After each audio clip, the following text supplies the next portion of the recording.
So today we are going to be reviewing a machine that has been left behind by many of its Tier 9 counterparts. While it may have served with the Japanese self-defense forces well for nearly 40 years, many players tend to struggle with it, and some don't even like it at all. Let's take a closer look at this interesting tank we call the Type 61. 退屈な窓辺に吹き込む風に顔をしかめたのは照れくささの裏返し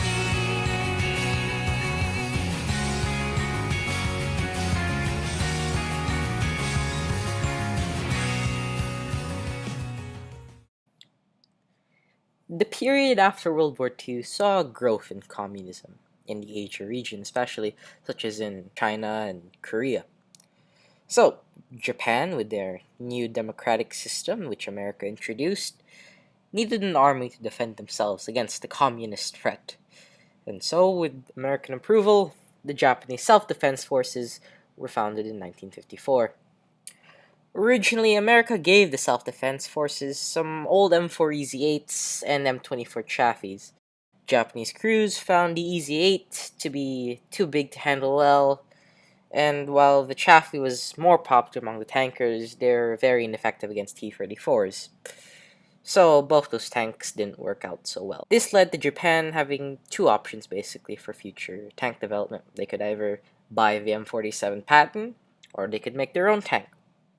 Now, Japan tried the M47, found that it wasn't to their liking, and so they decided to make their own. Original requirements for the tank they were to create was had to be light enough for a train or a truck to carry around, for it to be easily transported around battlefields. Had to weigh no more than 25 tons, but be as heavily armored as possible. However, they bumped that up to 35 because 25 you were looking at a very lightly armored tank, practically a light tank, I guess. And their final requirement was had to mount a 9mm gun, as that was the largest caliber a Japanese tanker at the time could carry. And also, the terrain sort of meant the 90mm would be adequate. You didn't really need a 105mm sniper gun like you would on a Centurion. So, off to prototyping.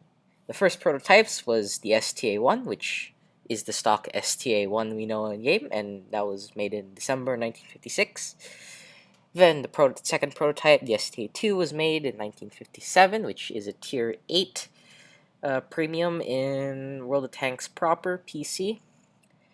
And so those two prototypes, they sort of combined, mixed them together to make the STA-3 and the STA-4, which the STA-3 is essentially a fully upgraded STA-1, but with a different hull. As you can see here, that's basically a fully upgraded STA-1. And the STA-4 is essentially a stock Type 61. And so, using that, they took the STA-4, they modified it to become the production model, and the Type 61 was put into service in 1961, hence the name. 250 were built until 1975, when it was replaced by the much better Type 74. Over its lifetime, though, it did receive a few minor technological upgrades. By the way, it never got a 105mm gun. But it was gradually being removed from service until the year 2000, when they were officially retired. While it never saw combat, it at least tried to face Godzilla, so there's that. But enough talk about history. What's it like to play? So let's start off with the grind of getting this tank here fully upgraded. Now, for the record, I'm just going to start off this review by saying this is possibly one of the worst grinds in the game. So yeah, let me explain why. So you've been playing your STA-1. It's a pretty good tank. You've been fully upgraded for a while. You finally get your Type 61. What do you get? Well, you essentially have a slightly worse STA-1 at Tier 9. Why is it worse? Well, you're at Tier 9, you get the same 90mm gun as you get the STA-1.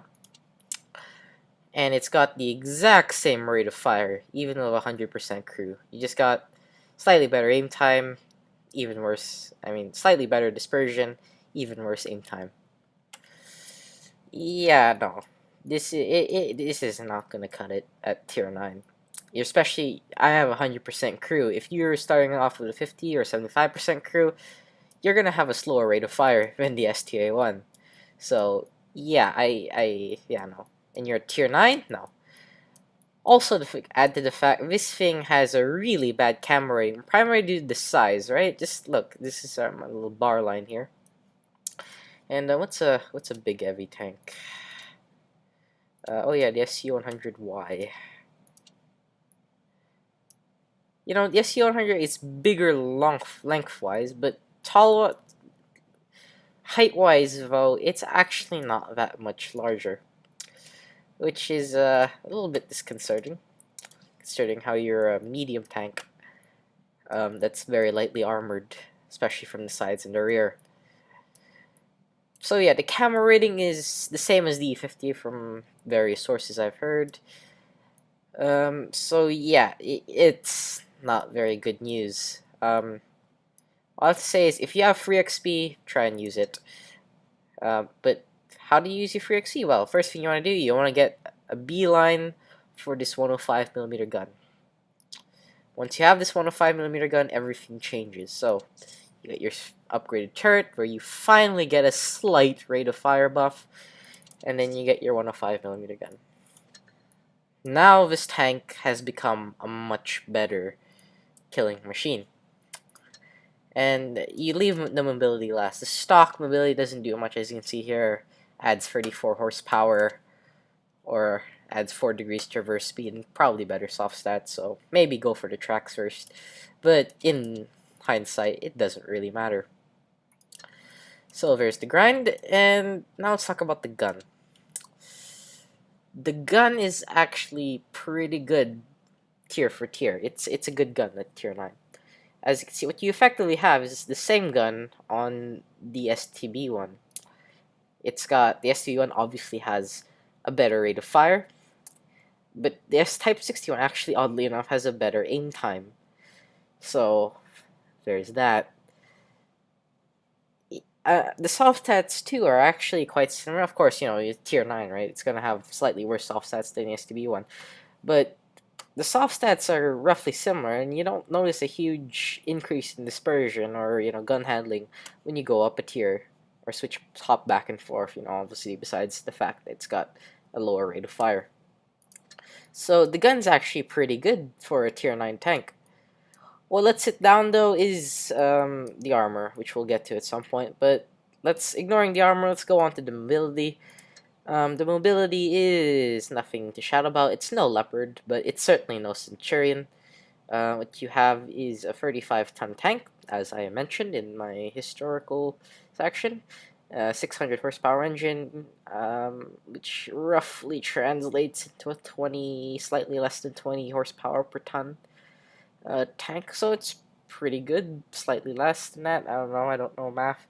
You have a 48 kilometer per hour top speed, which realistically here I achieved average speeds of about 43.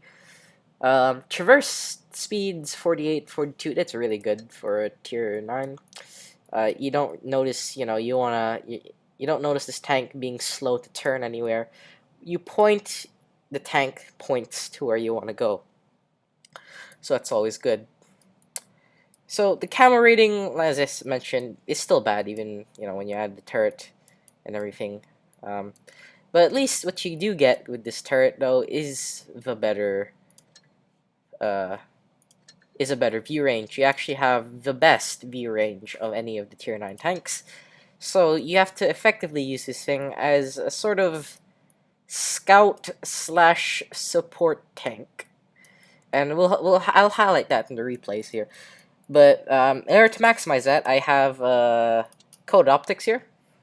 Gun rammer, because your DPM sucks. You want to improve it as much as you can.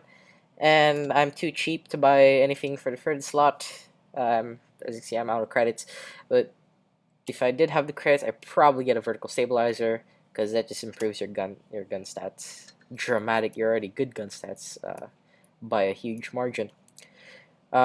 This is the only tank in my garage, including my tier 10s, which I actually run the best provisions in on a regular basis, and that's primarily because there's a lot of letdowns to this tank, such as the rate of fire, the armor. That you want as much things to compromise it. So I have onigiri on here just to improve the rate of fire of this thing to match with other tier 9s, and increase the camo rating. Sorry, of this thing, just so it doesn't get spotted from 15,000 miles away. And engine boost, well, you could just use that. It doesn't matter. The mobility is actually pretty good for a tier 9 tank, considering how it has no armor. That's why they designed it to be so light, because it had to be fast. You definitely want to put a camouflage scheme in this thing, whether you like it or not, just to improve your camo. Plus 3%, take it. Anything helps. And my consumables loadout is the same as all my other tanks. It's a multi-purpose restoration kit, a repair kit for in case you get tracked, and adrenaline to get out of sticky situations. Now, what you want to load for this thing is you want to load about 20 APCR. Mind you, this tank doesn't fire a lot of rounds, so that should be fine. I always like to load 8 Pramo rounds, regardless of tank, even though it's like really low pen tanks. I always load 8, because Pramo is for scrubs, and the rest HE for those Rheinmetall Borsigs and whatnot. So yeah, it's loadouts. That's the gun. That's the mobility. Now let's talk about the armor for a bit. So here we are in tanks.gg, taking a look at the armor model Type 61 here, and as you can see, it's not the best. You have about 70 max on your turret, right? And 124 on your space armor. So yeah, no, this is not a very well armored tank.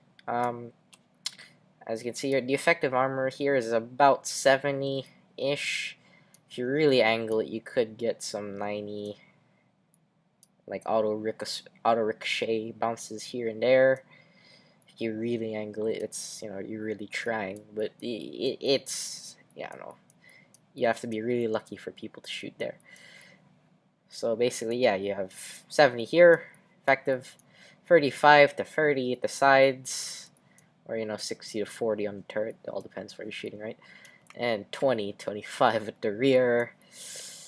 Yeah, so basically the sides and rear of this thing are HE magnets, and you really want to hide yourself from high alpha TDs as much as possible, because if you present a side or their rear or your rear to them, you are dead, because they're gonna shoot this part, not this part, or this with their HE shell, and they're gonna do upwards of about 1,000 damage to you at this level. So yeah, that's not particularly nice news. Your cupola it can be penned of HE, although I don't think many tank storage drivers would gamble on that unless they're a hash driver FV215B183 loading hash. But otherwise, you shouldn't really rely on this thing's armor. It's better than a Leopard one, armor-wise, and I'm gonna explain why. But you shouldn't rely on it much like a Leopard. Now, why did I say it's better? This thing's better armored than a Leopard. I forgot how to speak English there. Well, it's because of this turret.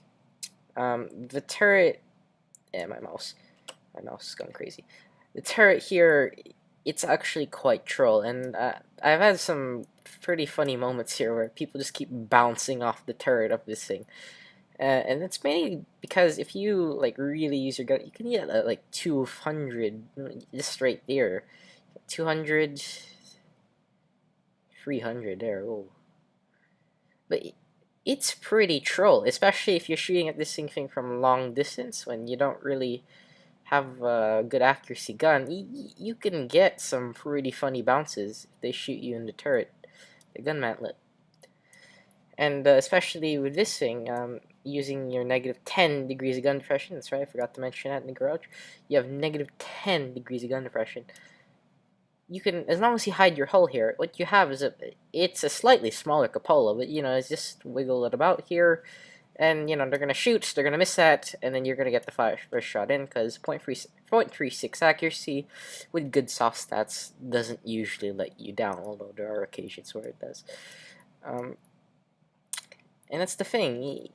You shouldn't rely on this thing's armor, but if the enemy is quite stupid, which a lot of teams are these days, you can get some pretty funny bounces. Although don't count on it. You certainly shouldn't be playing this thing like a Centurion, expecting to bounce shots. You should play this thing very cautiously. When you expose yourself, take a shot, hide back. Don't sit around waiting for them to aim and shoot. You want to minimize your exposure time. That's why the 105mm is so good, because the low DPM means you're reducing your exposure time. But when you do that, they rush a shot into you, and you pretty much have a higher chance of them shooting at these ridiculous troll armor values here. So if people say the Type 61 isn't well armored, well, it isn't. It isn't well armored. It at least has a troll gun mantlet. So there's that. But enough me talking about how it feels like to play this thing. Why don't we actually see? Let's start off our replays today with how to not play our Type 61. Now here we are in Black Goldville. I am top tier, and I choose to go to caves. I tell the team to go there. Battle starts, and I am leading the charge. Already we are making mistake number 1, being too aggressive. And this is exactly the kind of thing you should avoid. You always want to have some tanks in front of you. You never want to be the one up front. But here I am ignoring my own advice, and I am charging them. And I'm going to expose my very bad armor, and I'm going to get spotted first because, my camo value absolutely sucks. There's a Centurion, I spot him, I get spotted myself, he puts a Hesh shell into me, because, I have no armor. Did I not mention I had no armor? And here we are, trying to being very aggressive here. Trying to get some shots in. Is there any shots? Yeah. 0.36 accuracy. He puts a Hesh shell into me, because like I said, I have no armor for the about a millionth time. Finally got a shot in Centurion. Trying to move forward a bit. See if I can get any shots. Nope. I get pummeled again. Yeah, no, this is when I sort of grow a brain a bit and think, hey, I probably should hide. Because, I'm not always a genius tanker at times. So, yeah, I'm trying to get a shot into IS-3. Tracks eat it. Why RNG? Do you hate me? Basically, no, I'm gonna die here, so I'm just trying to get some shots in. Super Persian puts a shot into me. Check my ear out, T-44, and dead.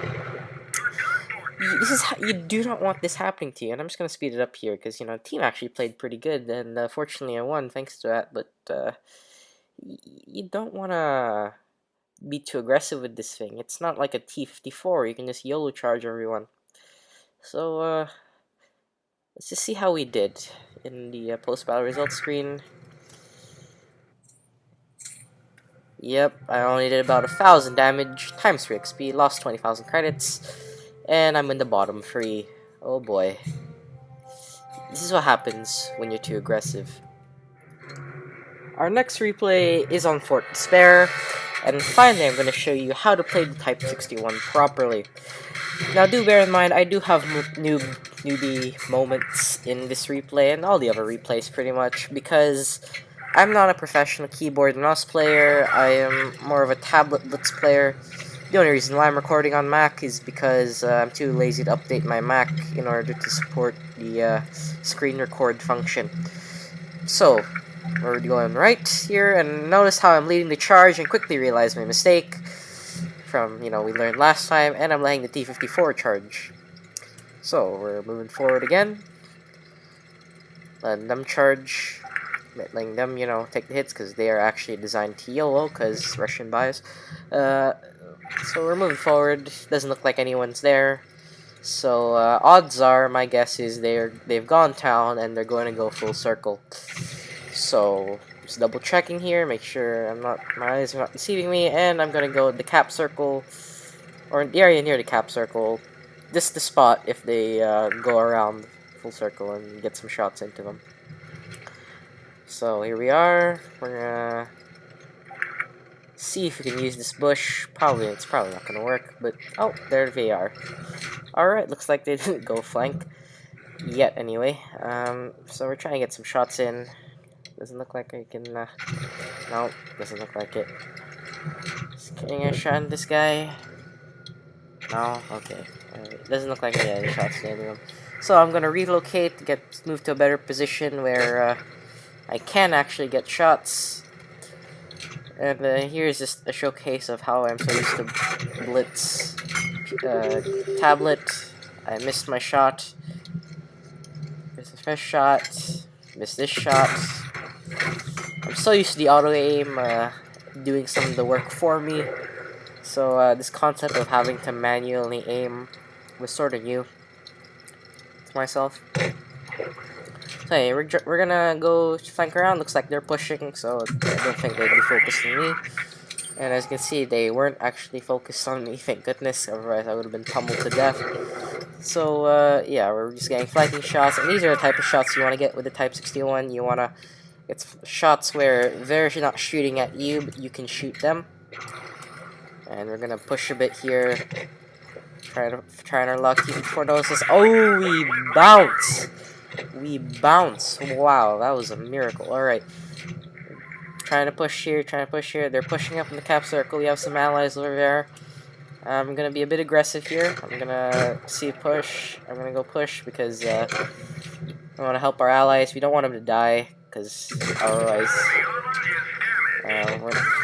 we stand a lower chance of winning. And I damaged the guy's fuel tank and possibly made him catch on fire, so that's good. I'm gonna pummel this tiger here. I blow the adrenaline. I want to finish him quick. So there's tiger down. Oh, there's a prototype. I'm on fire. I put out the flame. Took like forever.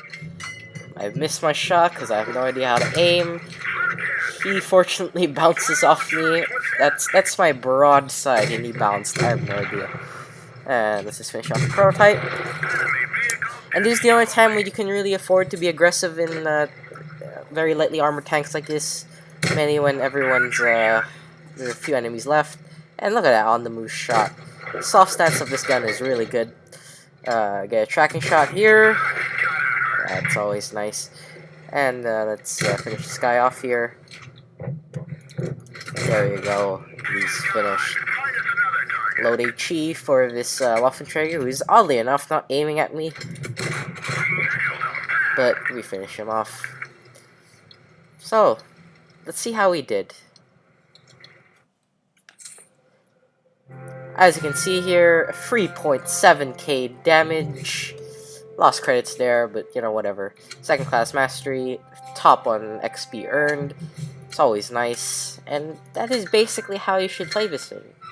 So here we have another replay. This time we're on mines, and I'm going to show you guys how to use the gun depression in this replay. So I'm trying to tell everyone to go hill, mess up because I don't know keyboard controls. And here we are, we're going. I'm just going straight because I have no idea how to drive. And I finally say hill all, and messing up my driving. But hey, no matter. And as you can see, we're beating a T-44 to the hill. It's highlighting the mobility of this thing. Bear in mind, this is with provision, so take what you will. We're pushing forward, we're pushing hard here because we have more medium tanks. Taking out the T-54 here because he's a pretty dangerous tank if left alone. And our team takes him out. Alright, so we've won the hill. Now, we got negative 10 degrees of gun depression. Let's use it. Trying to get shots at the T-44. That missed. Alright, we're reloading. Alright, let's get a shot in this IS-3 defender here. finally got a shot. As you can see here, this negative 10 degrees of gun depression just making itself known. That's the good thing about this tank. It's got good gun handling, and it's got negative 10 degrees gun depression. Well, it's part of gun handling anyway. So, you can make use of ridge lines and hills so effectively in this thing. And that's how you hide that really bad hull. You just use your gun depression and just let your troll turret, as we saw earlier, but we bounced a shot there, take some hits for you. Ooh, that was a very unlucky shot here. That's what I mean. Sometimes 0.36 accuracy does let you down, but it doesn't usually. And we take another bounce. Amazing when you use this negative 10 degrees gun depression. They just bounce off you. So we're just pumping damage out there. They're all low health, as you can see, and we're just sort of slowly taking shots. Tiger's down. Rheinmetall order. I load an HE shell to get him. No, it looks like he's backing out. Alright, so looks like since we're winning, I'm just gonna YOLO charge. And, oddly enough, that T-44, even with the 122, didn't actually do a lot of damage. Guess he thought he could pen me. Well, he was wrong. So, we're just finishing off. We bounced, because RNG. And, hide behind the building just to prevent the Rheinmetall from, you know, pumping an HE shell into my rear. And we're letting that Panther 2 go forward, get some shots into him. And since Rheinmetall is now going to focus on the Panther 2, we're going to move forward. Aiming. There we go, we take out the Rheinmetall. So, switch back APCR, see if we can get the SU-122-54. And, we get one shot into him. There we go. And everyone else finishing off the Panther 2 there. But as you can see, when you use the negative 10 degrees of gun depression, the damage really does add up fast, even though if you don't think, even though you think you didn't do a good game. As you see, we even got patrol duty medal, and you know, I didn't even think I spotted a lot of enemy tanks here, but apparently spotted 5, so that's pretty good. So our final replay of the day is brought to us by Funny Bears, a member of my clan, and basically I put this replay in there just to show you guys a different perspective on the Type 61 gameplay. So do ignore the French, he is French-Canadian, because Canada. But hey, at least you get to listen to a different voice commander, and you should be roughly familiar with the layout, so, you know, a different language shouldn't matter too much. And he chooses to go left, this new Falls Creek map. And as you can see here, facing a bit of lag at the moment. There will be jump cuts in this video because he's faced a lot of lag, because, you know, we don't want this happening all the time. So yeah, so we face our first jump cut, we're moving up to this hill, another jump cut takes us to shooting a Super Pershing from long distance. I don't know if that hit or not, but anyway, we're trying to get shots in this KV-5 here. Shoot top the cupola. A bit later, still shooting at the KV-5, and that was a bounce from the side of the turret. I have no idea how that happened. Anyway, trying to shoot long distance. As you can see, the turret is very troll from this long distance. But at the same time, as you can see there, the gun is also just as troll from long distance. That's why you want to avoid sniping in this thing. You want to work roughly in the mid-range section. Definitely don't want a close brawl fight with this thing. Very often anyway, unless it's cleanup or something. You may want to go mid-range. Not too far from the enemy, but not too close either. Because dispersion's good, but it's not that good. And as you can see here, he's got so frustrated, he's loading heat at the front of his Super Pershing, which, as we know, that's not the best decision, because heat does not react well to spaced armor. So those shots were never going to aim, or were never going to hit anyway. So his team finished off a lot of the tanks. So he's basically moving forward, trying to get this Patton here, who's abusing his Pershing. Jump cut to a bit later, Patton's taking a hit. Pershing needs some help here. Got double tapped by the Pershing and the Funny Bears here. He's trying to charge this Patton here. Oh, that was a bounce. That side armor of the Patton is pretty troll, but he's tracked, and we finished that Patton off. Now, there's only 2 enemy tanks left, And it's at times like these when you can afford to YOLO. You got a lot of health. So he's charging with Type 59. Type 59 is very bad DPM, so it shouldn't matter. And we're just gonna finish him off here. There we go. And now this ISU, just gotta finish him off. And this game should be just about finished. There you go. So, there's Funny Bears in Type 61. You may not think this is the best game in the world, but, and Funny Bears admit that himself.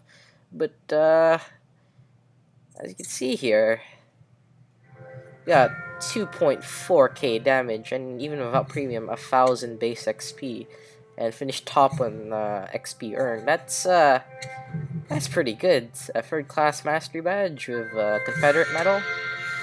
That's this damage. This thing does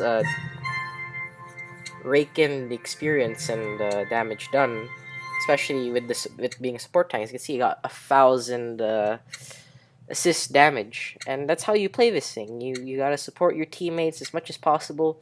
Let them be the meat shields, so you can take the shots and get all the damage.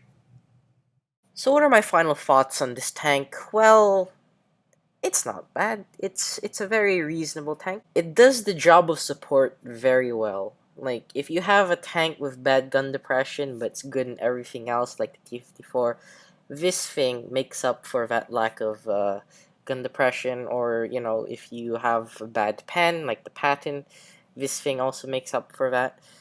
It's really good in platoons, because, like I said, the job of this thing is to support other tanks. So, if you're gonna play this thing, I recommend you do it in a platoon. But as a standalone tank, teams are very notorious these days for being unpredictable. So, it's not exactly the best for the most versatile situations. You can't brawl in this thing. You can't, charge the enemy. You can't, like, lead a team, so to speak. You sort of have to rely on your team a bit with this tank, and that's why it's reasonable. It's not the best tank. I feel like tanks like the Patton, especially with full APCR, or the Centurion, could probably do the job of this thing as good, if not slightly better. But with that said, it's a pretty good tank in the right hands, and as long as you learn how to play it well, any tank really, you can have some really fun and awesome games with this thing. And on that note, hope you guys have a good day, and Blitz on.